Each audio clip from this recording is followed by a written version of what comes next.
சுக்கிரமூர்த்தி சுபமிக ஈவாய் வக்கிரமின்றி வரமிக தருவாய் வெள்ளிச் சுக்கிர வித்தகவேந்தே அள்ளி கொடுப்பாய் அடியார்க்கருளே. சுக்கிர பகவானே சரணம் பார்கவச் செல்வனே பிருகுவின் மாமகனே சரணம் சரணம் சரணம். செல்வநிலை மேலும் உயர சுக்கிர பகவானே அருள்மழை தரணும். உங்கள் அபிமான பாடகர் வீரமணி கண்ணனின் பணிவான வணக்கங்கள். இன்னைக்கு பக்தி நேரத்தில் நாம் காணப்போகும் ஆன்மீக அற்புதமான தகவல் என்னென்னா, சுக்கிர பகவானின் அற்புதமான ஒரு கருணையை பற்றி பார்க்க போகிறோம். இந்த பக்தி நேரத்தில் நன்மை தரும் நவக்கிரகங்கள் நிகழ்ச்சியில் இன்றைக்கி நாம் பார்க்க போகிறது சுக்கிர பகவானின் வழிபாடு. மகாலட்சுமியோட அம்சம்னு சொல்லுவாங்க சுக்கிர பகவான். ஏன்னா நம்மளுடைய மனித ஜீவிதத்தில், நம்மளுடைய ஜாதகத்தில் ஒரு முக்கியமான தசை எல்லாரும் ஆவலோடு எதிர்பார்த்து கொண்டிருக்கிறது தசை என்னென்னா சுக்கிர தசை. சொல்லுவாங்க தெரியுமா, அவனுக்கு என்னப்பா சுக்கிர தசை, எங்கே பார்த்தாலும் எதை தொட்டாலும் பணம்ப்பா அவனுக்கு, தொட்டதெல்லாம் பணம் அவனுக்கு, தொட்டதெல்லாம் தங்கம். அவிட்ட நட்சத்திரத்துக்கு வந்து ஒரு குணாதிசயம் இருக்குது. அவிட்டு நட்சத்திரக்காரெல்லாம் தவிட்டு பானையெல்லாம் தங்கம் அப்படின்னு சொல்லுவாங்க. அந்த மாதிரி சுக்கிரன் தான் வாழ்க்கையில் செல்வத்தை நிர்ணயிக்கக்கூடிய ஒரு முக்கியமான கிரகம். அது ஒன்றும் இல்லைங்க, வாழ்க்கையில் நம்மளோட இளமை, காதல், செல்வம், இது எல்லாம் நிர்ணயிக்கிறது யாருன்னா சுக்கிர பகவான். மெயினாக ஹாப்பினஸ், மகிழ்ச்சி, குடும்பத்தில் மகிழ்ச்சி கொண்டாடணும் அப்படின்னா அது சுக்கிர பகவான் ஒரு நல்ல இடத்துல இருந்தான்னா நமக்கு மட்டற்ற மகிழ்ச்சியை தருவார் என்று புராணங்கள் கூறுகிறது. ஓகே, இந்த சுக்கிர பகவான் வந்து எப்படின்னா சூரியனை சுற்றி வரத்துக்கு வந்து 224 ஆகும். ஸோ 224 டேஸ் சூரியனை சுற்றி வர சுக்கிரன் வந்து டைம் எடுத்துப்பார். அதனால்தான் இந்த சுக்கிர திசையில் வந்து பார்த்திங்கன்னா வேறு எந்த திசையிலையும் பண கஷ்டம் ஒருத்தருக்கு இருக்குது அப்படின்னா இந்த சுக்கிர தசை வந்ததுன்னு வச்சுக்கோங்களேன், அதுவும் சுக்கிர தசை செவ்வாய் புக்தி அவர்களுக்கு அனுகூலமாக இருந்தபடி இருப்பதால் பணம், வீடு, வாகனம் கொட்டுன்னு கொட்டுங்க, ஸ்டாப்பே பண்ண முடியாது. இந்த சுக்கராச்சாரியார் யார் தெரியுமா? இவர் தான் அசுரகுரு, அவர் தான் சுக்கிரன் நம்ம அழைக்கிறோம். இதில் வந்து ஒரு முக்கியமான சமாச்சாரம் இருக்குங்க. அதாவது வீட்டில் வந்து அகத்திக்கீரை இருக்குல்ல, அகத்திக்கீரை வெளியில் கிடைக்கும். அந்த அகத்திக்கீரையை வாங்கி 90 நாள் ஒரு பசுமாட்டுக்கோ இந்த மாதிரியே கொடுத்துடுவாங்க. உங்களது பண தட்டுப்பாடு, இந்த பணப்பற்றாக்குறை இதெல்லாம் காணப்படும். அவ்வளோ பெரிய பரிகாரங்க அது. அதே மாதிரி வெள்ளிக்கிழமை அன்றைக்கி நீங்கள் வந்து முடிஞ்சால் பக்கத்தில் இருக்கிற மகாலட்சுமி கோயிலுக்கு போயிட்டு வாங்க. இல்லைனா பக்கத்தில் வந்து பள்ளிக்கொண்ட பெருமாள், இப்போ நம்ம சென்னையில் இருக்கோம்னு வச்சுக்கோங்களேன், பள்ளிக்கொண்ட பெருமாள் எங்கே இருக்கார்? அடையாரில் வந்து அனந்த பத்மநாப சுவாமி இருக்கார், அவரை போய் தரிசனம் பண்ணுங்கள். அதே மாதிரி மகாலட்சுமி எங்கே இருந்தாலும் போய் பாருங்கள். பெருமாள் கோயிலில் தாயார் சன்னதி இருக்கும், அதுதான் மகாலட்சுமி. இவ்வளோ ஏங்க பெசன் நகரில் அஷ்டலட்சுமி கோயில் இருக்குங்க, மறக்காமல் போங்க. வெள்ளிக்கிழமை அவ்வளோ விசேஷம். இதோடு என்ன பண்ணுங்க, அதாவது கஞ்சனூர் கும்பகோணம் பக்கத்தில் இருக்குங்க, கஞ்சனூரில் தனியாக சுக்கிர பகவானுக்கு சன்னதி இருக்குது. மறக்காமல் வெள்ளிக்கிழமை அழகாக போய் நல்லா பிரார்த்தனை பண்ணுங்கள், உங்களுடைய பேருக்கு அர்ச்சனை பண்ணுங்கள். சுக்கிரன் நல்லா உங்களுக்கு செல்வத்தை அள்ளி அள்ளி கொடுப்பார். அதாவது சுக்கிரஸ்தலம் அப்படின்னா வந்து நமது ஸ்ரீமன் நாராயணன் ரங்கநாதர் ஸ்ரீரங்கத்தில் இருக்கார் பாருங்கள், அவரை தான் மெயினாக குறிக்கும். ஆகவே திருச்சி பக்கத்தில் இருக்கிறவங்க எல்லாம் ஸ்ரீரங்கம் போய் ரங்கநாதரை தரிசனம் பண்ணுங்க வெள்ளிக்கிழமை அன்றைக்கி. என்னங்க சனிக்கிழமை தானங்க பெருமாள் கோயிலுக்கு போகணும் நீங்களாம் சொல்வீங்க. உங்களுடைய கிரகங்கள் உங்களுக்கு சாதகமாக வேண்டும் என்று நீங்கள் விரும்பினால் அந்த கிரகத்தினுடைய பரிகார ஸ்தலத்துக்கு நீங்கள் போய் அந்த நாளில் தான் போகணும். ஸோ வெள்ளிக்கிழமை அன்றைக்கி ரங்கநாதரை பார்த்துட்டு பக்கத்துலேயே ரங்கநாயகி தாயார் இருக்குது, அவங்களையும் தரிசனம் பண்ணுங்கள். நல்ல வாழ்க்கையில் எல்லா வளத்தையும் நல்லா பெறுங்க. இப்போது இந்த 90 நாட்கள் வீட்டில் வந்து இந்த அகத்திக்கீரை வாங்கி நல்ல பசுமாட்டுக்கு கொடுங்க. கொடுத்துட்டு என்ன பண்ணுங்கள், 11 முறை இல்லைனா 21 முறை ஓம் அஸ்வத்வஜாய வித்மஹே தனுர்ஹஸ்தாய தீமஹி தன்னோ சுக்ர பிரச்சோதயாத்து. இதுதான் சுக்ர பகவானோட காயத்ரி. திருப்பி சொல்கிறேன் கேளுங்க. ஓம் அஸ்வத்வஜாய வித்மஹே தனுர்ஹஸ்தாய தீமஹி தன்னோ சுக்ர பிரச்சோதயாத்து. இந்த காயத்ரி மந்திரத்தை 11 முறை அப்படின்னா 21 முறை சொல்லுங்கள். சுக்கிர பகவானின் அருள் பரிபூர்ணமாக கிடைக்குங்க. இன்னொரு விஷயங்க, நம்ம வந்து வாழ்க்கையில் வந்து முக்கியமாக இந்த கலைத்துறை, நான் சொல்கிறது இந்த காம்பேரிங் பண்ணுறவங்க, கொஞ்சம் இந்த திரைத்துறையில் இருக்கிறவங்கலாம் வந்து எப்போவுமே பார்த்திங்கன்னா பளிச்சுன்னு இருக்கணும். ஏன்னா அவங்களுக்கு வந்து அவங்களுக்கு ஒரு பெரிய என்ன சொல்லுவாங்க, அவங்களுடைய முதல் அங்கீகாரம் பார்த்திங்கனாலே அவங்களுடைய முகம், அந்த முகப்பொலிவு, அந்த ஃப்ரெஷ்னஸ், அந்த இளமை. ஸோ இதையெல்லாம் மெயின்டைன் பண்ணுறதுக்கு நீங்கள் வணங்க வேண்டிய பகவான் வந்து சுக்கிர பகவான். ஏன்னா அவர் தான் இளமைக்கு காரணம், அழகிற்கு காரணம். இந்த மாதிரி கலைஞர்களுக்கெல்லாம் நல்ல ஒரு வாய்ப்பை தரும் பகவான். ஆகவே சுக்கிர பகவானை கெட்டியாக பிடிச்சிக்கோங்க. நல்லா உங்களுக்கு அற்புதமான நிறைய சந்தர்ப்பங்கள், அதாவது வெளிநாட்டிலிருந்து உங்களுக்கு பாடும் வாய்ப்போ அல்லது நடிக்கும் வாய்ப்போ அல்லது பேசும் வாய்ப்போ இந்த மாதிரிலாம் உங்களுக்கு கிடைக்கும். மிகப்பெரிய அருளை கொடுக்கும் பகவான்.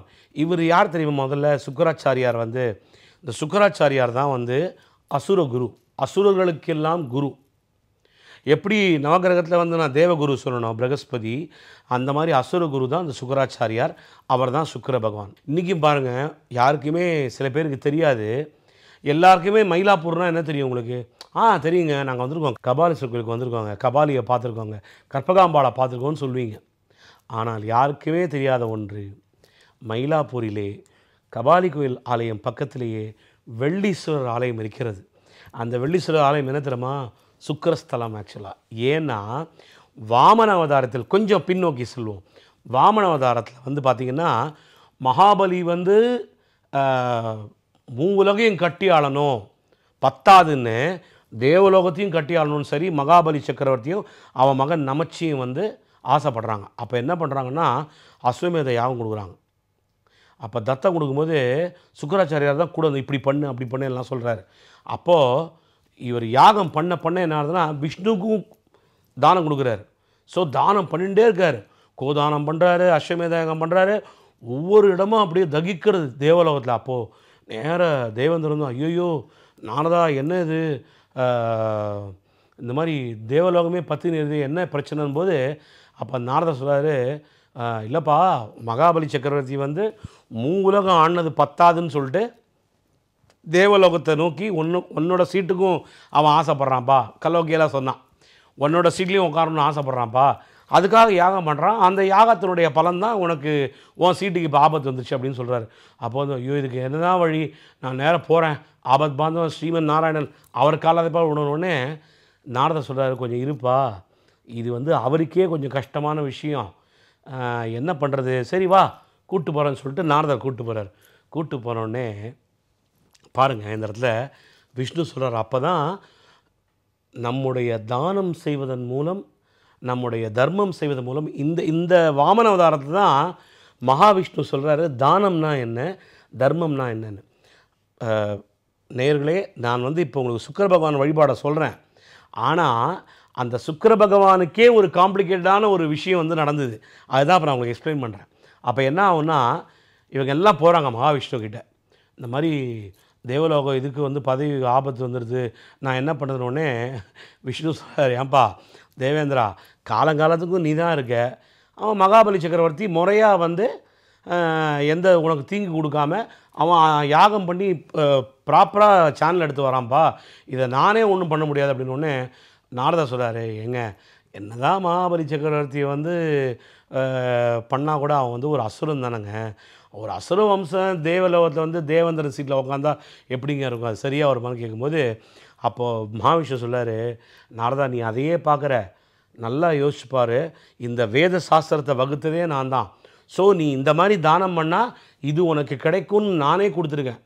ஸோ இப்போ நான் எப்படி அதை மீறுறது சொல்லு, வேதத்தை வகுத்த நானே அதை மீற முடியுமான்னு பகவான் சொல்கிறார். பாருங்கள், சொல்லும்போது எனக்கு புல்லரிக்குது. அப்போது நாரதர் சொல்கிறாரு, நீங்கள் தான் நான் பண்ணணுன்னே, சரி கவலைப்படாத, 2 பக்கத்துக்கும் பாதகம் இல்லாமல் நான் இதை சால்வ் பண்ணுறேன்னு சொல்லி, அப்போ தான் என்ன பண்ணுறாருன்னா, நான் வரேன் சுக்கராச்சாரியா சப்ஜெக்ட்டுக்கு வரேன். அப்போ வாமனாவதாரம் பண்ணும்போது என்ன பண்ணுறாரு, அப்படியே தானம் கொடுத்துட்டே வர்றார்.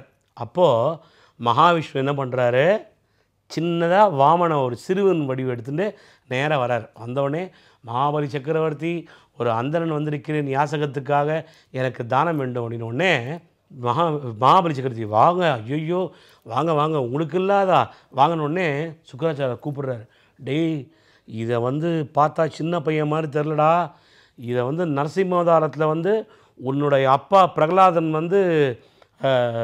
நாராயணான்னு கூப்பிடும்போது ஒரு நரசிங்க முகம் வந்ததுடா, அப்போ என்ன எனக்கு உடம்புல ஷாக் ஆச்சோ அதே வைப்ரேஷன் தான்டா, ஏன்னா வந்திருக்கிறது பெருமாள்ல, அதே வைப்ரேஷன் தான்டா, கொஞ்சம் பொறு அப்படின்னு சொல்லிட்டு கண்ணை மூடுறாரு ஞான திருஷ்டியில் சுக்கராச்சாரியார், சுக்கர பகவான். அது வந்தது பெருமாள்னு தெரிஞ்சு போச்சு. உடனே மகாபலி கூப்பிட்டு, டேய் வந்திருக்கிறது பெருமாள்லாம், ஏமாந்துராதரா, அந்த வேதத்தை வகுத்து கொடுத்த வேதநாராயணனே வந்திருக்காரா, ஜாகிரதனோடனே சும்மா இருங்க சாமி, நீங்கள் ஒரு சரி, அதான் அசுர புத்தி. ஒரு குரு சொல்கிறாரு, அதை திங்க் பண்ணுறது கூட அவனுக்கு கெப்பாசிட்டி இல்லை. சின்ன பையன், அவன் என்ன கேட்க போகிறான், அவன் பாவம் சின்னதாக ஒரு பாதம் வச்சா கூட ஒரு ரெண்டு சொட்டு மண்ணு கேட்பான் அவன். நீங்கள் வர உங்களுக்கு வயசாகிடுறத தவிர மூளையே போயிடுதுன்னு மகாபலி சக்கரவர்த்தி சொல்கிறாரு. உடனே டேய், நான் சொல்கிறத நீ அலட்சியம் பண்ணுற, நீ அவசரப்பட போகிற பாருன்னொடனே நேராக ஒய்ஃப்ட்ட போகிறான்.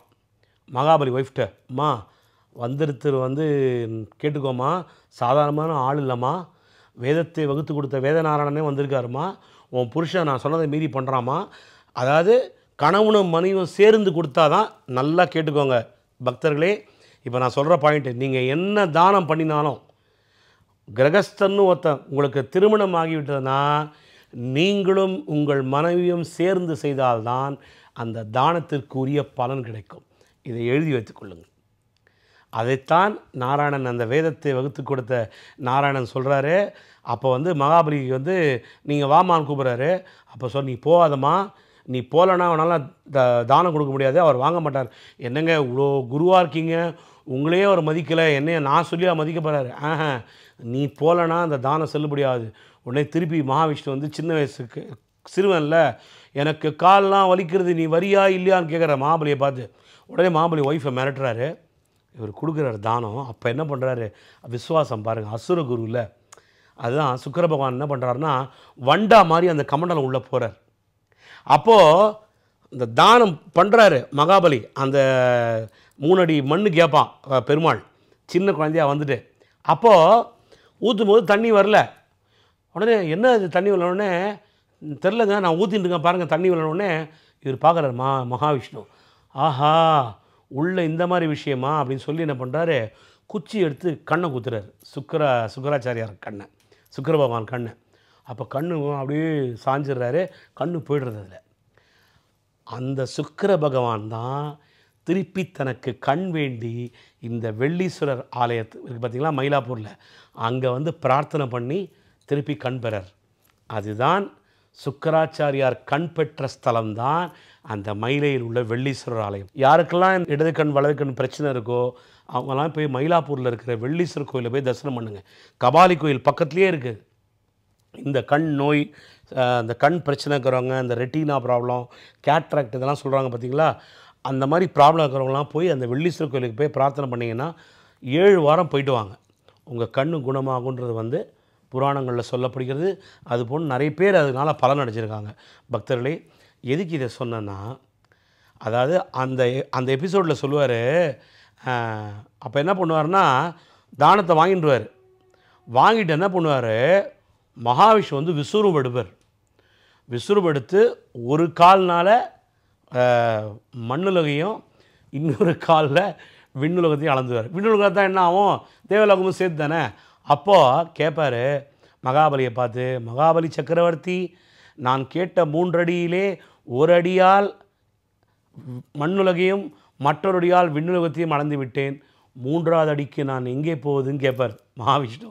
அப்போ அவரோட பையன் நமச்சி சொல்லுவான், நாராயணா நீ பண்ணது எவ்வளோ பெரிய துரோகம், நாளைக்கு தானம் பண்ணுறவனு யோசிப்பால, சின்ன உருவத்தில் வந்துட்டு பெரிய உருவத்தை வந்து அளந்துக்கிறியே, இதுதான் நியாயமா, இதுதான் தர்மமானு கேட்பா. அப்போ விஷ்ணு சொல்லுவார், நேயர்களே இந்த பாயிண்ட்டை பாருங்கள். அப்போ சொல்லுவார் விஷ்ணு, ஏண்டா நீ செய்கிறது தர்மமாடா, தர்மம்னா என்னன்னு தெரியுமா, தானம்னா என்னன்னு தெரியுமா? உடனே நமச்சி கேட்பான் மகாபலி பையன், என்னது தானம் வேறு தர்மம் வேறையா? ஆமாண்டா முட்டாள், இப்போ வரேன் பாரு சொல்லிட்டு சின்ன வயசு உருவத்துலேயே வருவார். என்னடா கேட்ட சின்ன பையில, இப்போ கேளு, அது எப்படி நீ வந்து சிறுவன் வடிவில் வந்து தானம் கேட்டுட்டு நீ வந்து பெரிய இதில் பண்ணுறியா, அப்போ எல்லாருக்கும் தானம் செய்யணும் தர்மம் செய்யணுன்ற ஒரு ஆசை வருமா அப்படின்னு சொல்லிட்டு கேட்பார். அப்போ இவர் சொல்லுவார், ஏண்டா உங்கள் அப்பா செய்கிறது தர்மமாடா,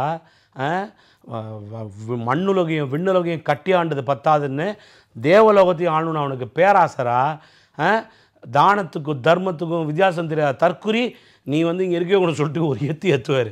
அந்த நமச்சி என்ன பண்ணுவான், நடுவில் போய் நிற்பான். அதாவது மேலேயும் இல்லாமல் கீழேயும் இல்லாமல், அந்தரம்னு சொல்லுவாங்க தெரியுமா, பாடுறா அந்தரத்தை தொங்குறான் பாடுறான்னுவாங்க, அதுதான் அது. அப்போது மகாபலி சக்கரவர்த்தி, அப்பா என் பையன் தப்பு பண்ணிட்டான், தயவு செஞ்சு அவனை மன்னிச்சு ஏற்றுக்குவோன்னொடனே இவர் சொல்லுவார், மகாவிஷ்ணு, மகாபலி கவலைப்படாத, அவன் பையன் செத்து போயிட மாட்டான், கீழேயும் இல்லாமல் மேலே இல்லாமல் அவன் அப்படியே ஆசிலேஷன்லேயே இருப்பான். நீ வந்து எவ்வளோ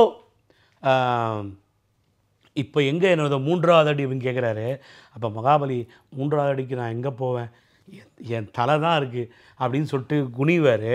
அவர் தலை மேலே விஷ்ணு காலை வைப்பார். வச்சுட்டு சொல்லுவார், இவ்வளோ பெரிய பக்தியை நான் பார்த்தே இல்லை என் வாழ்க்கையில், நீ வந்து எவ்வளோ காலம் உன் இஷ்டம் வரைக்கும் நீ நல்லா மண்ணுலகை ஆண்டுட்டு எல்லாத்தையும் அனுபவிச்சுட்டு நீ என்கிட்ட வந்து சேர்ந்துரு, உனக்கு நான் மோட்சம் தரேன். எதுக்கு சொல்ல வரேன்னா, கடவுளிடம் வந்து அபார பக்தி. மகாபலி சக்கரவர்த்தி வந்து பிரகலாதன் மாதிரியே சொன்ன நீதி பிரகாரம் அவன் ஆட்சி கொண்டான். அவனுக்கு அசுர புத்தி கிடையாது, தேவர்களை அழிக்கணும் அப்படிலாம் அவன் பண்ணவே இல்லை. அதனால் எம்பெருமான் ஸ்ரீமன் நாராயணனிடம் கடவுளிடம் யார் பக்தி கொண்டாலும், ஸ்ரீமன் நாராயணன்னு இல்லை, நீங்கள் ஒரு கடவுள் எடுத்துன்னு அந்த கடவுள்கிட்ட உண்மையான பக்தியை நீங்கள் கொண்டீங்கன்னா கடவுள் உங்களை ஆட்கொள்வார் என்பதற்கு மகாபலி சக்கரவர்த்தியின் கதை ஒரு பெரிய உதாரணம். இது ஏன் நான் சொன்னேன்னா, இப்போ சுக்கிரன் வந்து இவ்வளோ அசுரகுரு, இவ்வளோ செல்வத்துக்கு அதிபதியான அவர் வந்து கூட இருந்து அவ்வளோ சொல்கிறார். அதனால்தான் ஒரு குரு பக்கத்துலேயே இருக்கணும். அந்த குரு நம்ம மனைவியாக கூட இருக்கலாங்க வாழ்க்கையில். அவங்க சொல்லுவாங்க, என்னங்க இதை பண்ணாதீங்க, எனக்கு என்னவோ இது சரியாக படல அப்படின்னு அவங்க எதாவது சொன்னாங்கன்னா, நீங்கள் வந்து அந்த அந்த ப்ரப்போஸலை கொஞ்சம் நிறுத்தி வைங்க, அவங்களோட வார்த்தைக்கு மதிப்பு கொடுத்து. அதேமாதிரி பெண்ணாக இருந்தீங்கன்னா, உங்கள் ஹஸ்பண்ட் வந்து இல்லைம்மா இப்போ இதை பண்ண வேண்டாமா, அகலக்கால் வைக்க வேண்டாமா அப்படின்னு உங்கள் ஹஸ்பண்ட் சொன்னார்னா அதுக்கும் கொஞ்சம் மரியாதை கொடுங்க. ஏன்னா இங்கே தான் அங்கே புரிதலே இருக்குது. இன்றைக்கி நிறைய மேரேஜஸ் வந்து ஏன் இன்றைக்கி டைவர்ஸில் போய் நிற்கிது தெரியுமா, இந்த ஒரு பிரச்சனையால் தான். நீ சொல்லி நான் என்ன கேட்குறது, நான் சொல்லி நீ என்ன கேட்குறது, அதுக்கு என்ன காரணம் தெரியுமா, 2 பேரும் ஈக்குவலாக சம்பாதிக்கிறதுனால அவங்களுக்கு அந்த ஈகோ. ஸோ நான் என்ன சொல்கிறேன், ஹஸ்பண்ட் அண்ட் ஒய்ஃப் கிட்ட ஈகோவே இருக்கக்கூடாது, ஒரு நல்ல அண்டர்ஸ்டாண்டிங் இருக்கணும், புரிதல் இருக்கணும். இது 2ம் இருந்ததுன்னா வாழ்க்கை ஜெயிக்கும், உங்களுடைய பசங்க ஜெயிப்பாங்க. எனக்கு என்ன தெரியுமா வருத்தம், சுக்கிரன் தாங்க மெயினாக கணவன் மனைவி ஒற்றுமைக்கு வந்து ஒரு மிகப்பெரிய கடவுள். ஏன்னா திருமணம், இளமை, இந்த அழகு, இந்த திருமண வாழ்க்கை எல்லாத்துக்கும் அவர் தான் அதிபதி, சந்தோஷம் எல்லாத்துக்கும். ஸோ வாழ்க்கையில் சந்தோஷம் எப்போ நீடிக்கும், நம்ம குழந்தைகளோட மனைவியோட மகிழ்ச்சியாக இருக்கும்போது தான். ஸோ நீங்கள் குழந்த பிறந்தப்புறம் சண்டை போட்டு கோர்ட்டில் போய் நிற்கிறது வந்து அது எவ்வளோ பெரிய ஒரு தவறு தெரியுமா. அந்த குழந்தைங்களுடைய ஃப்யூச்சர் என்ன ஆகுது, அந்த குழந்தை அம்மாட்ட வளர்ந்து அப்படி வரும், அப்பா எல்லாமே இப்படி வளரும், 2 பேரும் சேர்ந்து வளர்க்குறதாங்க குழந்தை. விதியினால் வந்து கணவன் மேலே போகிறதோ, விதியினால் மனைவி மேலே, அதை விட்டுருங்க, நான் அதை சொல்லலை. ஆனால் உங்களுடைய அனாவசியமான அந்த ஈகோனால், ஒரு முரட்டு சுபாவத்தினால, ஒரு விட்டு கொடுத்தல் இல்லாதனால குழந்தைங்களுடைய நலன் பாதிக்கப்படக்கூடாது. என்னுடைய தாழ்மையான வேண்டுகோள், எத்தனை மிஸ் அண்டர்ஸ்டாண்டிங் கருத்து வேறுபாடுகள் இருந்தாலும், நீங்கள் அதுக்கும் காரணம் வந்து ராகு தாங்க. ராகு இந்த மாதிரி கிரகங்கள்லாம் வந்து நமக்கு லைஃப்பில் வந்து பிரித்து கொடுக்க ட்ரை பண்ணுவார். நீங்கள் அதெல்லாம் காதில் போட்டுக்காமல், இப்போ ராகு பகவானுக்கு பிரீத்தி பண்ணும்போது சுக்கிர பகவானுக்கு இன்னும் எங்களோட இன்டிமேசி ஸ்ட்ராங்காக இருக்கணும் அப்படின்னு சொல்லி பிரார்த்தனை பண்ணுங்கள். அதனால்தான் சுக்கிரமூர்த்தி சுபமிக ஈவாய், வக்கிரமின்றி வரமிக தருவாய், வெள்ளி சுக்கிர வித்தக வேந்தி, அள்ளி கொடுப்பாய் அடியார்களுடைய. இதை வந்து நம்ம பாராயணம் பண்ணும்போது கணவன் மனைவிக்குள்ள ஒரு அந்யோன்யம், ஒரு இன்டிமெசி இதெல்லாம் தானாக வருங்க.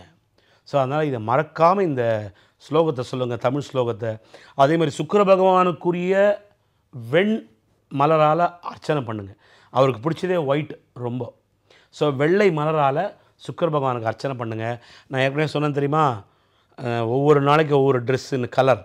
அந்த மாதிரி வெள்ளிக்கிழமை நீங்கள் மெரூன் இல்லை ப்ரௌன், இது 2 போடுங்க. டார்க் ப்ரௌன் இல்லைனா மெரூன் கலர், இது அழகாக போடுங்க. சுக்கிர பகவானை நல்லா பிரார்த்தனை பண்ணுங்கள். நிலையான செல்வம், நிலையா ஆயுள் தேகம், என்றும் இளமையுடன். ரஜினிகாந்த் பாடினார் பாருங்க, இளமை இனிமேல் போகாது, முதுமை எனக்கு வாராது. அந்த மாதிரி ஜம்முன்னு வாழ்க்கையில் இளமையோட சந்தோஷத்தோட சுக்கிர பகவானை வேண்டி உங்கள் வாழ்க்கையை வளமாக்குங்கள். வளமாக்குவோம், நம் வாழ்க்கையை வளமாக்குவோம் என்று தெரிவித்துக்கொண்டு மீண்டும் மற்றும் ஒரு அற்புதமான ஆன்மீக தகவலில் பக்தி நேரத்தில் உங்களை சந்திக்கிறேன். இது பக்தி நேரம்.